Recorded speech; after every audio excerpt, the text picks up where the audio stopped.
السلام عليكم ورحمة الله وبركاته.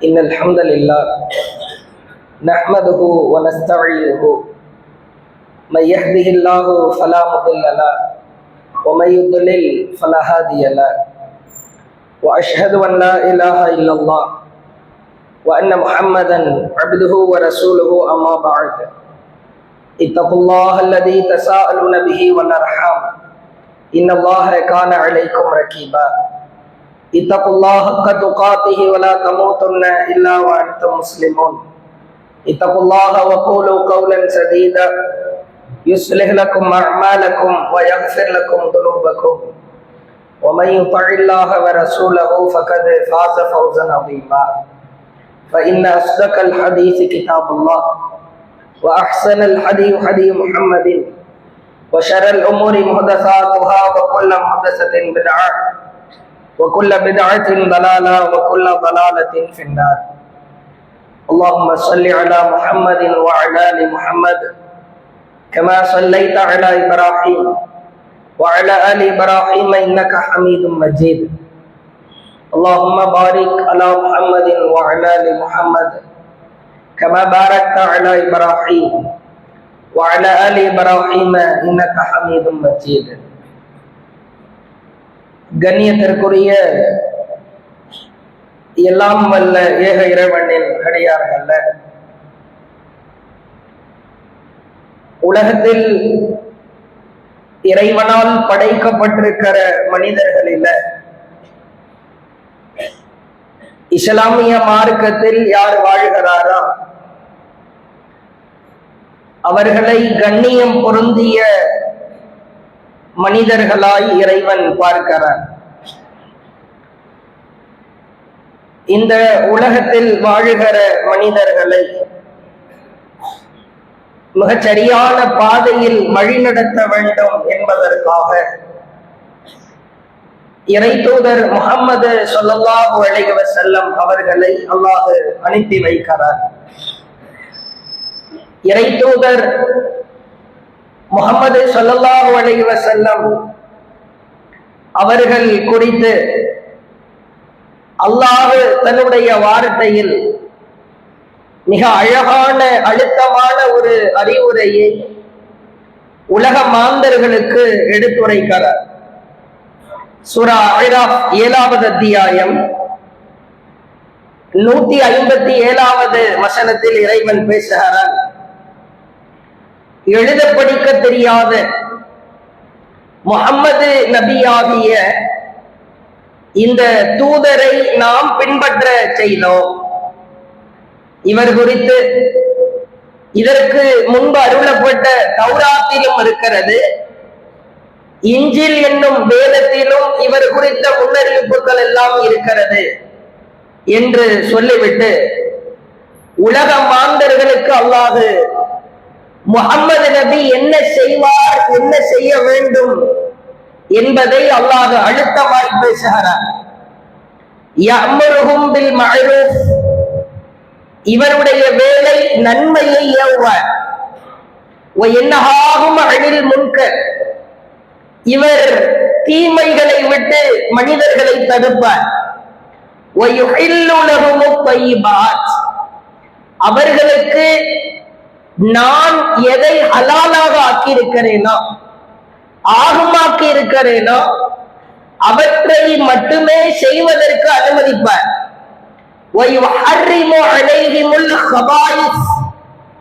எதுவெல்லாம் நான் அவர்களுக்கு அசிங்கம் என்று சொல்லிவிட்டேனோ, அருவருப்பு என்று சொல்லிவிட்டேனோ, அந்த காரியங்களை எல்லாம் செய்ய விடாமல் இந்த முஹம்மது நபி அவர்களை தடுப்பார், நன்மையை ஏவுவார், தீமைகளை விட்டு மனிதர்களை தடுப்பார். அல்லாஹ் எதை ஹலால் என்றானோ, ஆகுமாக்கப்பட்டது என்று சொன்னானோ அவற்றை மட்டுமே எடுத்து சொல்வார். அல்லாஹ் எவற்றை எல்லாம் ஹராம் என்றானோ, தடுக்கப்பட்டது என்று எடுத்துரைத்து விட்டானோ, இது அசிங்கம், இது அசுத்தம், இது ஆபாசம், இதில் உனக்கு எந்த விதமான பயனும் இல்லை, பாயிலாக்கள் இல்லை என்று அல்லாஹ் எவற்றை அவற்றை முற்றும் முழுவதுமாய் ஒதுக்கிவிட்டானோ அவற்றை மனிதர்களை செய்ய விடாமல் இந்த நபி தடுப்பார். அப்ப சுருங்க சொல்வதாக இருந்தால் அல்லாஹ் அனுமதித்த அத்துணையும் அனுமதிக்கப்பட்டவை. அவைகள் அல்லாமல் இறைவன் எவற்றையெல்லாம் தடுத்திருக்கிறானோ அவைகள் அனைத்தும் ஹராமாக்கப்பட்டவை. நீங்கள் பார்க்கலாம், எதுவெல்லாம் மனித சமூகத்திற்கு ஆபத்தாக இருக்கிறதோ, அச்சுறுத்தலாக இருக்கிறதோ, அருவருப்பாய் இருக்கிறதோ, அசிங்கமாய் இருக்கிறதோ அவற்றையெல்லாம் இறைவன் நிச்சயம் தடுப்பார். இன்னும் ஒருபடி மேலாக சொல்வதாக இருந்தால், ஒரு முஸ்லிம், ஒரு இஸ்லாமியன் இறை நினைவை விட்டு, இறைவனின் கட்டளைகளை விட்டு எந்த செயல்பாடு, எந்த காரியம் அவனை தூரமாக்குமோ அப்படிப்பட்ட நிகழ்வையோ காரியத்தையோ இறைவன் ஒருபோதும் அனுமதிக்கவே மாட்டார். உதாரணத்திற்கு சொல்வதாக இருந்தால், சில காரியங்கள் உண்டு, அது சாதாரண காரியமாய் தெரியும், ஆனால் அதுதான் நரக நெருப்பிற்கு இரையாக்கி விடுகிற பெரும்பாவத்தில் கொண்டு போய் தள்ளிவிடும். ஒரு அந்நிய பெண்ணை சாதாரணமாய் பார்ப்பது தவறா? ஒரு இளைஞனாக இருந்தால், அந்த வயதிலே இருந்தால் பார்க்கத்தானே செய்வோம். அல்லாஹ் ஆரம்ப புள்ளியை தடுக்கிறார். நீ பார்ப்பாய், பார்ப்பாய், பார்த்து கொண்டே இருப்பாய், இறுதியில் அது உன்னை விபச்சாரத்தில் கொண்டு போய் தள்ளிவிடும். எனவே பார்வையை தாழ்த்து. இதுவெல்லாம் ஒரு பார்க்கிற விஷயத்தில் நாம் எப்படி அதை கண்ட்ரோல் செய்வது? கண்ட்ரோல் செய்யத்தான் வேண்டும். அதே போன்று பார்க்கலாம், அல்லாஹ் திருக்குர்ஆனிலே பேசுகிற போதை, மது, அது குறித்து அல்லாஹ் பேசுகிற பொழுது, அனில் கம்ர் வல் மைசிர், மது மற்றும் சூதாட்டம் பற்றி நபியே உங்களிடத்திலே கேட்கிறார்கள். குல் ஃபீஹிமா இஸ்முன் கபீர், அவற்றில் அதிகமான கேடுதான் இருக்கிறது. வ மனாஃபிஉ லின்னாஸ், என்றாலும் சிறிதளவு பலன் இருக்கிறது. அல்லாஹ் பேசுகிறார். மது குடித்தால் அதிலே இப்படி எல்லாம் சுறுசுறுப்பாகும், மூளைக்கு வேலை நடக்கும், கொஞ்சம் ரிலாக்ஸேஷன் கிடைக்கும் என்று சில மூடர்கள் சமகாலத்திலே பேசுவதை பார்க்கிறோம். அல்லாஹ்வும் சொல்லுகிறார், மதுவில் பெருமளவு 99% பாதிப்புகளும் கேடுகளும் இருந்தாலும் சிறிதளவு நன்மைகள் இருக்கலாம். சொல்லிவிட்டு அல்லாஹ் அந்த நன்மை வாசலை, அது நன்மை அல்ல, நன்மை போன்று தெரிகிற பிம்பம் தான் என்பதை இருக்க சாத்துகிறார். அவ்விரண்டில், மதுவில் சூதாட்டத்தில் இருக்கிற நன்மைகளை விட அக்பரும் மின் நஃபீஹிமா, பாவம் தான் பெரியதா இருக்கிறது. எனவே செய்யாது. லேசா தானே, சின்னதா தானே, அது செய்தால் என்ன என்று நினைக்க கூட, சிறிது சிறிது என்று நீ எதில் உள்ளே செல்கிறாயா, அது உன்னை பெரும்பாவம் செய்வதற்கு தள்ளிவிடும். இஸ்லாத்தின் பார்வையில் அல்லாஹ் இறை சிந்தனைகளை மறக்கடிக்க செய்கிற எல்லா காரியங்களையும், அப்படிப்பட்ட செயல்பாடுகளை எல்லாம் மனிதர்களை விட்டு அல்லாஹ் அப்புறப்படுத்த நினைக்கிறார். நீங்கள் பார்க்கலாம், சமகால சினிமா உலகம் முழுவதும் ஒப்புக்கொள்ளுகிற ஒரு நிகழ்வு. சமகால சினிமாவை விட கேடுகட்ட காரியங்கள் இருக்கவே முடியாது என்பதை உலகமே ஏற்றுக்கொள்கிறது.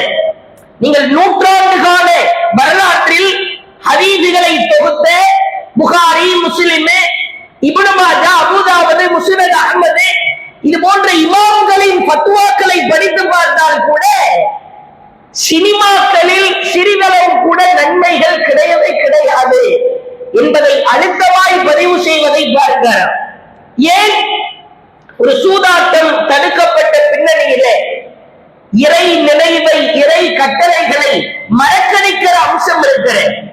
ஒரு மது தடுக்கப்பட்ட பின்னணியில் இறை நினைவை, இறை கட்டளைகளை மறக்கடிக்கப்படுகிற அம்சங்கள் இருக்கிறது. சினிமாவும் அப்படித்தான். சினிமாவை இஸ்லாம் இறைவன் ஹராம் என்று பார்க்கிறான் என்று சொன்னால் அதில் இறை கட்டளைகளை, இறை நினைவை தடுக்கிற அம்சம் இருக்கிறது. நீங்கள் பார்க்கலாம், அல்லாஹ் படைத்த இறைவன் பன்மடங்கு மனிதர்களுக்கு நன்மையை கொடுக்கத்தான் விரும்புவார். நீ ஒரு காரியத்தை செய்கிற பொழுது அதற்கு அடிமையாகி விடுவாய். சினிமாவை பார்க்கிற பொழுதா, அதை ஆதரிக்கிற பொழுதா, அதற்காக அந்த பேச்சுக்களிலே பேசுகிற பொழுதா நீ அடிமையாகி போவாய். அது உனக்கு ஏனைய குர்ஆன் வசனங்களையா, ஹதீஸ்களையா, அல்லாஹ்வின் கூற்றையா, அல்லாஹ்வின் தூதருடைய எச்சரிக்கையையா சிந்திக்க அது தடுக்கும். அடிமையாகி போவாய். அல்லாஹ் இப்படித்தான் பார்ப்பார். நீ லாஜிக்காய் சில கருத்துக்களை பேசலாம் என்று நினைப்பார். அப்படி பேசுகிற பொழுது அந்த கெட்ட கருத்து உயரமாய் இருக்கும். இறை கருத்தா, இறை கட்டளையா, இறை தூதரின் வார்த்தைகளா உன் கண்களுக்கு முன்னால் தெரியாது. அல்லாஹ்வின் பார்வை அப்படித்தான். பொழுதுபோக்கிற்காகவும் வேடிக்கையாகவும் சில காரியங்களை சிலர் ஆதரிப்பதை பார்க்கிறார். பொழுதுபோக்கு தானே, என்ஜாய் தானே, டைம் பாஸ் தானே, வேடிக்கை தானே, இது தானே தானே தானே என்று நாம் சில காரியங்களை செய்ய ஆரம்பிக்கிற பொழுது அது அதல பாதாளத்தில் ஓப்பனாய் சொல்வதாக இருந்தால் அது ஜினாவில் கொண்டு போய்த்தான் விடும் என்பதில் மாற்று கருத்தே இல்லை. அதைத்தான் ஆரம்பத்திலே முஹம்மது ஸல்லல்லாஹு அலைஹி வஸல்லம் அவர்களின் குணநலனாய் அல்லாஹ் பேசுகிறான். இந்த நபி யார் தெரியுமா? உங்களுக்கு எது ஹலாலா அதை தெளிவாய் லிஸ்ட் போட்டு சொல்லுவார். உனக்கு எது ஹராமோ அசுத்தமோ அதையும் தெளிவாய் சொல்லிவிடுவார். நீங்கள் சமகாலத்திலே நீங்கள் பார்க்கலாம், நிகழ்கால சினிமாக்கள் ஒட்டுமொத்த தீமைகளின் கூடாரமாய் திகழ்வதை பார்க்கிறார். ஆபாசங்கள் வேண்டுமா? சினிமாவில் இருக்கிறேன். வெறுப்புணர்வுகளை தூண்ட வேண்டுமா? சினிமாவில் இருக்கிறேன். சொட்ட சொட்ட விரசம் வேண்டுமா? சினிமாவில் இருக்கிறேன். பொய், புறம், அவதூறு இது போன்ற காரியங்கள் வேண்டுமா? சினிமாவில் இருக்கிறேன். வன்முறைகளின் உச்சகட்டத்தை பார்க்க வேண்டுமா? இளைஞர்களுக்கெல்லாம் தெரியும். சமகாலத்தில் வெளிவருகிற படங்கள் எல்லாம் அவர்கள் பார்க்கிற நிலையில இருப்பார்கள். வன்முறைகளின் உச்சகட்டத்தை தூண்டக்கூடியதாக இருக்கிறது. இயற்கைக்கு எதிராக செயற்கையாகவே உருவாக்கப்பட்ட ஒரு பொய் பிம்பம் சினிமா. தீமைகளின் ஒட்டுமொத்த கூடாரம் சினிமா. சினிமாக்களில் இரண்டை நீங்கள் பிரதானமாய் பார்க்கலாம். ஒன்று ஆபாசம், மற்றொன்று வன்முறை. ஆபாசத்தை தாண்டி சினிமாவில் வேற ஏதேனும் உண்டா? நமக்கு வேதனையா இருக்கிறேன். ஜுமாவிற்கு வருகிற பொழுது அழைத்து வந்த நிர்வாகிகளிடத்திலே சில வரலாறுகள் குறித்து கேட்டோம். உண்மையாகவே கேட்கிற எனக்கே கண்ணீர் வருகிறது. கடந்த கால வரலாறுகளை கேட்கிற பொழுது இவ்வளவு சிரமமா, இவ்வளவு கஷ்டமா, ஒரு ஊர் உருவாக்கப்பட்டதன் பின்னணியில் இவ்வளவு தியாகம் இருக்க முடியுமா? அப்ப அனுபவித்தவர்களுக்கு அது எப்படி இருக்கும்? அந்த உண்மையான தியாகத்தை ஆபாசத்தோடு கலந்து ஒரு சினிமா வெளிவருகிறது. அதை ஒரு ஊரிலே இருக்கிற பெரும்பகுதியினர் அதை ஆதரிக்கிறார்கள் என்று சொன்னால் உள்ளம் அப்படியே நொறுங்கி போகிறது. ஒரு காசுக்கு கூலிக்கு மாரடிக்கிற ஒரு நபர்களை வைத்து ஒரு படம் எடுக்கப்படுகிறது. நீங்கள் உண்மையான தியாகம் தான். குழிகளுக்குள்ளாக கால்களை வைத்து பல மணி நேரங்கள் கால்களை வைத்து அடித்து கை நரம்புகள், எலும்புகள், மூட்டுக்கள் எல்லாம் திரும்ப திரும்ப பல மணி நேரங்கள் வேலை செய்து சரி செய்வது சாதாரண விஷயமே கிடையாது. தியாகம் தான். ஒரே ஒரு கேள்விதான். ஒரு படம் ஒன்று எடுக்கப்படுகிறது. இதை ஒரு குறிப்பிட்ட இஸ்லாமிய சமூகத்தை சார்ந்த ஒரு ஜமாத்தினர், ஒரு அமைப்பினர், ஒரு கூட்டத்தார் இதை ஆதரிப்பதை பார்க்கிறோம். இங்கே நம் தியாகம் மெச்சப்படுகிறதா அல்லது அந்த சினிமாவிலே இருக்கிற ஆபாசம் உயர்ந்து நிற்கிறதா? எதை எதோடு கலக்கிறாய்? பிரியாணியை சாக்கடையோடு கலந்தால் உண்ண முடியுமா? தேனிலே ஒரு துளி விஷத்தை கலந்தால் குடிக்க இயலுமா? உண்மையான தியாகத்தை ஆபாசத்தோடு கலந்து ஒரு படம் ஒன்று வெளிவந்தால் அதற்கு சிலர் ஆதரவு தெரிவிப்பதை பார்க்கிறோம். ஆபாசம் இல்லாமல் சினிமாக்கள் இல்லை. ஷைத்தானுடைய முதல் வேலையாய் அல்லாஹ் திருக்குர்ஆனில் சொல்வதை பார்க்கிறோம். திருமறை குர்ஆனில் 7வது அத்தியாயம் 27வது வசனத்தில் அல்லாஹ் பேசுகிறார். யா பனி ஆதம், ஆதமுடைய மக்களே, லா யஃதினக்கும் ஷைத்தான் கமா அக்ரஜ அபவைக்கும் மினல் ஜன்னah. ஷைத்தான் உங்கள் பெற்றோர்களை நரகத்தில் இருந்து வெளியேற்றி நாசமாக்கி, அதாவது கமா அக்ரஜ அபவைக்கும் மினல் ஜன்னah, உங்கள் பெற்றோர்களை சொர்க்கத்தில் இருந்து வெளியேற்றி நாசமாக்கியது போல், வழிகெடுத்தது போல் உங்களை நரகத்திற்குள் தள்ளிவிட வேண்டாம் சொல்லிவிட்டு அல்லாஹ் ரீசன் சொல்கிறார். என்ன செய்தான் தெரியுமா? ஷைத்தானுடைய முதல் வேலை என்ன தெரியுமா? யன்சிஉ அன்ஹுமா லிபாஸஹுமா லியுரியஹுமா சவாத்திஹிமா. உங்கள் பெற்றோர்கள் இருவருடைய ஆடையை கலட்டினான், அந்தரங்கத்தை தெரிய வைத்தான். ஷைத்தானுடைய முதல் ஆடையை ரிமூவ் பண்ணிட்டான். ஆடைய உருவுறது தான் அவன் வேலையே. பிறகு அல்லாஹ் சொல்கிறார், அவன் ஆடைகளை அகற்றி அவமானப்படுத்தினான். அவனும் அவனுடைய இனத்தாரும் நீங்கள் கண்களுக்கு காணாத வகையில் அவர்கள் உங்களை வழிநடத்திக் கொண்டிருக்கிறார்கள், கவனம். அல்லாஹ் ஷைத்தானுடைய மற்றொரு ஸ்டேட்மெண்டை சொல்கிறார். ஷைத்தான நாசமா போடா, ஒளிஞ்சு போடான்னு அல்லாஹ் அனுப்புறார். அவன் அவகாசம் கேட்கிறார். இறைவா, என்னை நீ சபித்து விட்டாய், நாசமாய் போய் என்று சொல்லிவிட்டார், ஒரே ஒரு அவகாசம் கொடு. ஏன்னா கேள், எழுப்புகிற நாள் வரை, மறுமை நாள் வரை உன் அடியார்களில் பலரை நான் வழிகெடுப்பேன். அவன் அல்லாஹ்விடத்தில் சவால் விடுகிறார். காலரப்பி பிமா அகுவைத்தனி லவ் ஸய்யனன்ன லஹும் ஃபில் அர்ள். பூமியிலே உன் அடியார்களுக்கு அலங்காரத்தை அலங்கரித்து காட்டுவேன், பொய்ப்பிப்பத்தை காட்டுவேன். அவர்கள் எதிலே வீழ்ந்து போகிறார்களா, மயங்கி போகிறார்களா, அது போன்ற காரியத்தை காட்டுவேன். வல உக்பியன்னஹும் அஜ்மஈன். அவர்களில் அதிகமானோரை இந்த சீன், இந்த பிம்பம், இந்த அலங்காரம், இது மூலமாய் நான் வழிகெடுப்பேன்.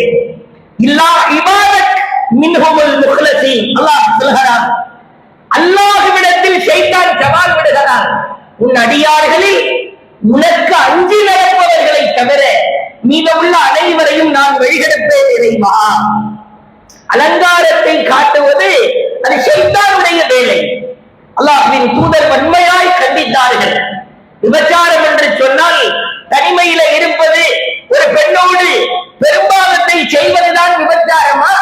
அதற்கு முன்னால் சொன்னார்கள், அல்ல ஐநானி தஸ்னியான், ஒரு யதானி தஸ்னியான், ஒரு ரிஜுலானி தஸ்னியான். கண்கள் செய்கிற விபச்சாரம் தவறானதை பார்ப்பது, காதுகள் செய்கிற விபச்சாரம் தவறான விஷயத்தை கேட்பது, கைகள் கால்கள் செய்கிற விபச்சாரம் தவறானதை செய்வது, தவறானதின் பக்கம் செல்வது. கண் விபச்சாரம் செய்யவில்லையா? சினிமா பார்க்கிற பொழுது, காதுகளால் கேட்கிற பொழுது காதுகள் விபச்சாரம் செய்யவில்லையா? சென்று ஆழமாய் சிந்தித்து பாருங்கள்.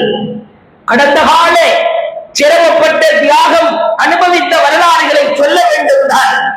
அதை சாக்கடையாய் மாற்றி அல்லாது தடுத்தவற்றோடு ஒன்றுடன் கலந்து அதை சொல்வது நியாயமா? நம் பிள்ளைகளை அழைத்து நாம் சொல்லலாம், தாத்தா பாட்டி, இந்த வீடு எப்படி வந்தது தெரியுமா? நான் இன்றைக்கு நல்ல நிலையில் இருக்கிறேன் என்றால் அதற்கு காரணம் என்ன தெரியுமா? அழைத்து சொல்லுங்கள்.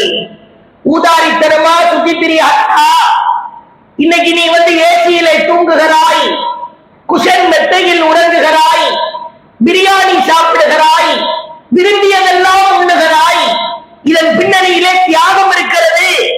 கை தூக்குனா அக்குள் தெரிகிற அளவுக்கு சட்டம் போட்டுக்கிறேன்டானா, செருப்பு பிஞ்சிருச்சுன்னா தச்சி போட்டுக்கிறேன்டானா, பின்னாடி உட்கார்ற இடத்துல கிழிஞ்சிருக்கும்.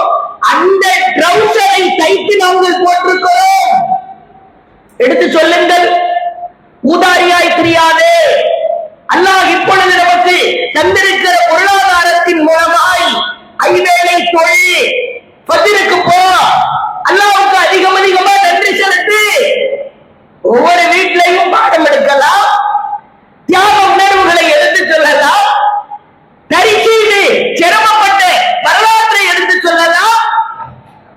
உச்சபட்ச அவலத்தை பாருங்கள். முதல் டிக்கெட் கொடுக்கிற பொழுது சின்னோண்டு ஒரு குழந்தைய, இஸ்லாமிய குழந்தையை நிற்க வைத்து பிஸ்மில்லா சொல்லி கொடுக்கிறார்கள். இதை விட பெரும் அவமானம் என்ன இருக்க முடியும்? ஒரு சினிமாவை ஆதரித்துத்தான் நம்முடைய தியாகத்தை வெளிக்கொண்டு வர வேண்டுமா?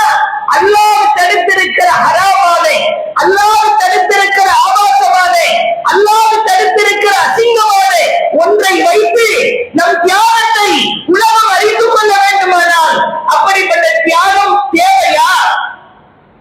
இத பல பேர் மெச்சுவதை பார்க்கலாம். அல்லாஹ்வின் தூதர் ஹராமாக்கி இருக்கிற ஒன்றை வைத்து அல்லாஹ் அசிங்கம் என்று சொல்லி இருக்கிற ஒன்றை வைத்து எப்படி பிற மக்களிடத்தில் இதை பெருமை பேச முடிகிறது? சற்று ஆழமாய் சிந்தித்து பாருங்கள். நம் வரலாறு எந்த அளவிற்கு முக்கியமோ, நாம் இஸ்லாமியர்களாய் இருக்கிற வரலாறு மிக மிக முக்கியம். இளைஞர்களிடத்திலே கேட்டு பாருங்கள். காட்சியை காட்டுகிறார், வேறு வழியில்லை. கண்ணியமிக்க ஜும்மா மேடைகளில் இதுவெல்லாம் சொல்ல வேண்டிய அவலம், பேசுவதற்கே நாக்கூசுகிறது.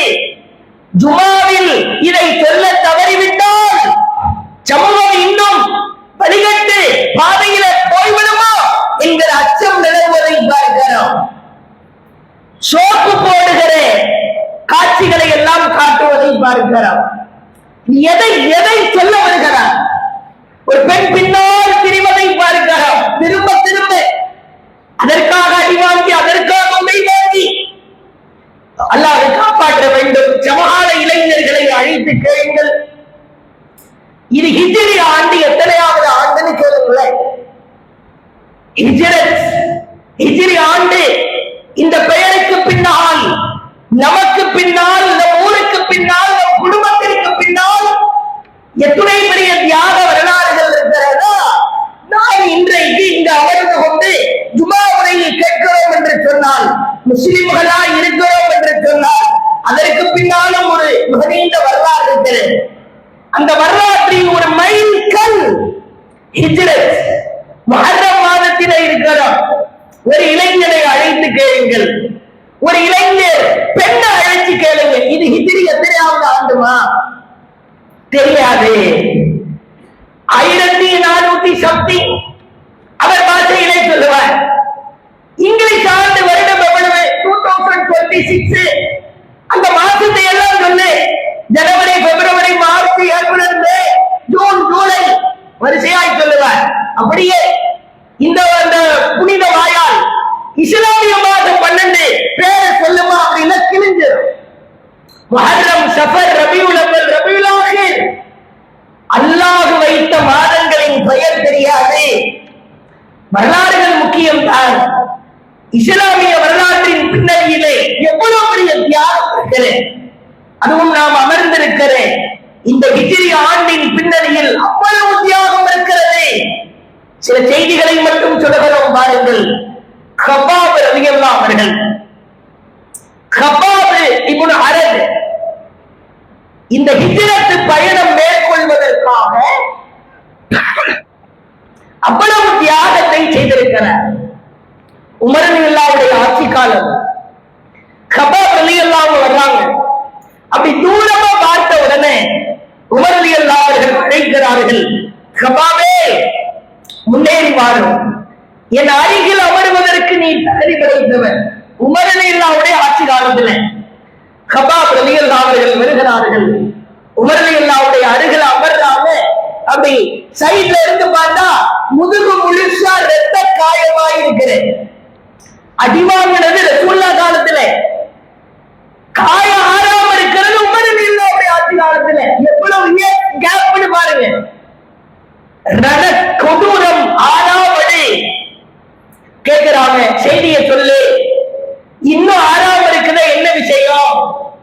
கபாப் அவர்கள் சொல்கிறார், வகான மிம்மை வஹ்தஹு ஃபில்லாஹி தஆலா, அல்லாஹ்வின் மார்க்கத்திற்காக துன்பப்பட்ட உச்சமற்ற துன்பத்தை அனுபவித்தவர்களில் நானும் ஒருவர். நான் ஹிஜ்ரத்தை மேற்கொள்கிற பொழுது இறைவனுக்காக, இஸ்லாமிற்காக, இந்த மார்க்கத்தை கடைபிடிக்க நான் நாடு விட்டு நாடு துறந்து செல்கிற பொழுது, அல்லாஹ்விற்காக அனைத்தையும் இழந்து செல்கிற பொழுது மக்கா குறைஷிகள் என்னை பிடித்துக் கொள்வார்கள். ஒரு நெருப்பு ஒன்றை மூட்டுவார்கள். என் தலையை ஒருவன் பிடித்துக் கொள்வான், என் காலை ஒருவன் பிடித்துக் கொள்வான், என் அக்குள் பகுதியிலிருந்து இடுப்பு பகுதி வரைக்கும் என்ன அப்படியே ஷவா பண்ணுவாங்க. ஒரு தந்தூரி கிரில் பண்ற மாதிரி கம்பிக்கு இடையில போட்டு எப்படி ஒரு உயிரினம் சுத்தமா ஃப்ரே ஆகுமோ, தந்தூரி ஆகுமோ, கிரில் ஆகுமோ, அவர்களின் தலையையும் காலையும் பிடித்துக் கொண்டு நடுப்பகுதியை மட்டும் நெருப்பிலே வாட்டுவார்களாம். அவர்கள் சொல்றாங்க, என் முதுகு பகுதியில் இருந்து தோள்கள் எல்லாம் சுருங்கி போய் அப்படியே அந்த உள்ளே இருக்கிற அந்த தோள்கள், வெள்ளை தோள்கள், அதில் இருந்து அப்படியே தண்ணீர் சொட்டி சொட்டித்தான் எரிகிற நெருப்பை அணைக்கும். அது வரைக்கும் என்ன விட மாட்டாங்க. தோள்கள் சுருங்கி போய் உள்ளே இருக்கிற சதைகளில் இருந்து அப்படியே சலமும் நீரும் வடிந்து நெருப்பு அணைக்கிற வரைக்கும் என்னை பாடாய்படுத்துவார்கள். பிறகுதான் நான் மதீனாவிற்கு வந்தேன். இத்துணை பெரிய தியாக வரலாறு, இத்தனை தியாகத்திற்கு பின்னணி இருந்தால் இஸ்லாத்திலே வாழ்ந்து கொண்டிருக்கிறோம். பெண்கள், இளைஞர், சமுதாய மக்கள், குறிப்பாக சகோதரிகள் அறிந்து கொள்ள வேண்டும். உம்மு சலமா என்கிற ஒரு தியாக பெண் ஹிஜ்ரத் பயணம் மேற்கொள்கிற பொழுது கணவன் சென்று விட்டார். சலமா என்கிற ஒரு குழந்தையை கணவனின் குடும்பத்தார் பிடித்துக் கொண்டார்கள். பிளானிங் அவங்க பேசி வச்சுக்கிட்டது என்னன்னா, அபூ சலமா, உம்மு சலமா, அந்த குழந்தை மூவரும் தான் ஹிஜ்ரத் போனோம்னு பேசி வைத்துக் கொள்கிறார்கள். பிரச்சனையாக அபூ சலமா மட்டும் செல்கிறார். குழந்தைய அபூ சலமா வீட்டுல பிடிக்கிட்டு போயிடுறாங்க. உம்மு சலமா மட்டும் நெருக்கடியாய் இருக்கிறார். ஒரு ஆண்டு காலம் அசுபகை என்கிற ஒரு மலைக்கு மேல் ஏறி நின்று அழுது கொண்டே இருக்கிறார். புள்ள போயிடுச்சே, பால் குடி பருவத்தில் இருக்கிற குழந்தை, கணவனும் போய்விட்டாரே. அவரே சொல்லுகிறார், ஒரு ஆண்டுக்கு பிறகு என் குழந்தை எப்படியோ என் கரத்திற்கு வந்தது. நான் நினைத்ததை அல்லாஹ்விற்காக முடித்து காட்டினேன். பிறகு தன்னந்தனியே யாருடைய துணையும் இல்லாமல் தன்னந்தனியாக நான் மதீனாவிற்கு ஹிஜ்ரத்தை மேற்கொண்டேன். என் கணவரோடு சேர்ந்து கொண்டேன். நாம் எங்கே செல்கிறோம்? இஸ்லாமிய சகோதரிகளே, பெண்களே, தன்னந்தனியாய் நாம் எங்கே போய் கொண்டிருக்கிறோம்? சென்று ஆழமாய் சிந்தித்து பாருங்கள். ஒரு அசிங்கத்தோடு, ஒரு அருவருப்போடு கலந்திருக்கிற ஒரு தியாக வரலாறு எனக்கு தேவையில்லை. எனக்கு பியூரிட்டி முக்கியம், பரிசுத்தம் முக்கியம்.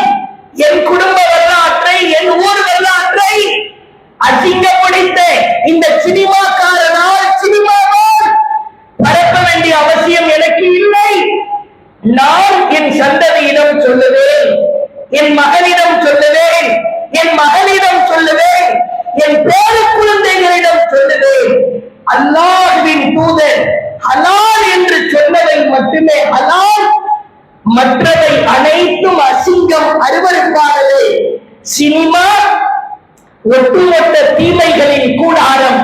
சினிமா ஒருபோதும் சீர்திருத்தத்தை பெற்றுத்தராது, அதை சீரழிக்கத்தான் செய்யும். இன்னும் தெளிவாய் சொல்வதாக இருந்தால், சினிமா என்பது ஒரு பச்சையாக விபச்சாரத்தை தூண்டுகிற ஒரு காரியம் என்பதை அழுத்தமாய் பதிய வைத்துக் கொண்டு அல்லாஹ்வின் தூதர் அனுமதித்ததை ஏற்போம், அவர்கள் தடுத்ததை உயிர் இருக்கிற காலம் வரைக்கும் குழி நோண்டி புதைப்போம் என்று கூறி முடித்துக் கொள்கிறேன். அல்ஹம்துலில்லாஹி ரப்பில் ஆலமீன்.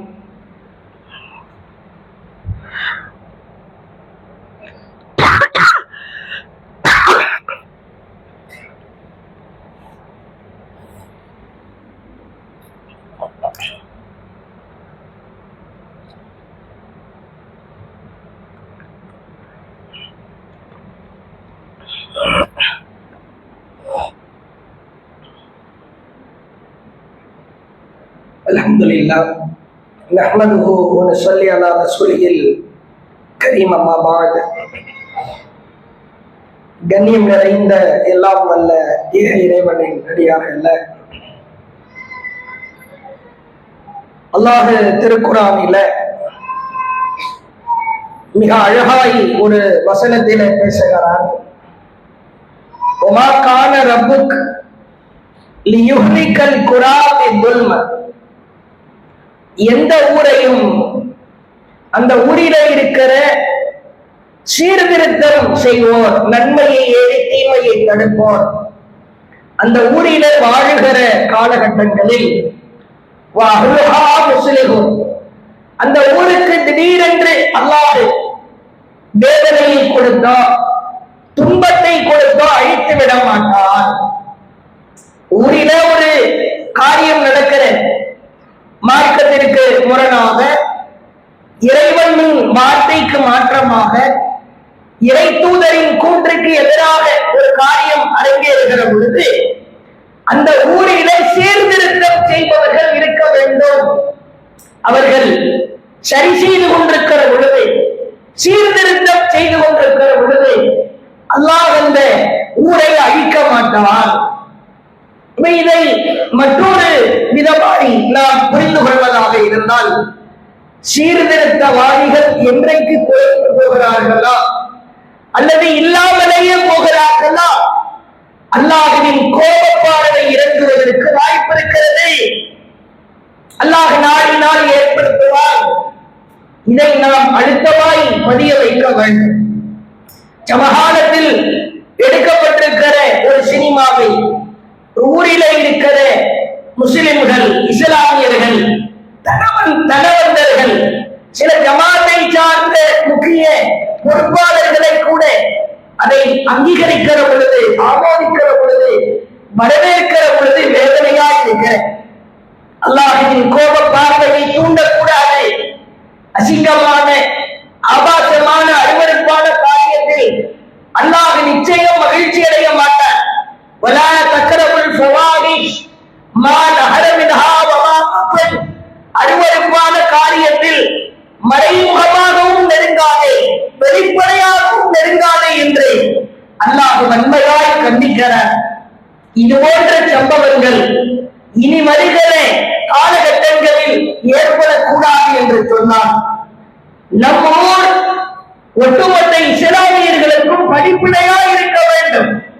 கடையநல்லூரில் இருக்கிற ஒவ்வொரு ஜுமாவுடைய பள்ளிவாசல்களிலும் நம் ஊரை தொட்டு எடுக்கப்பட்டிருக்கிற சினிமாவை பார்ப்பது ஹராம் என்று அறிவிக்க வேண்டும்.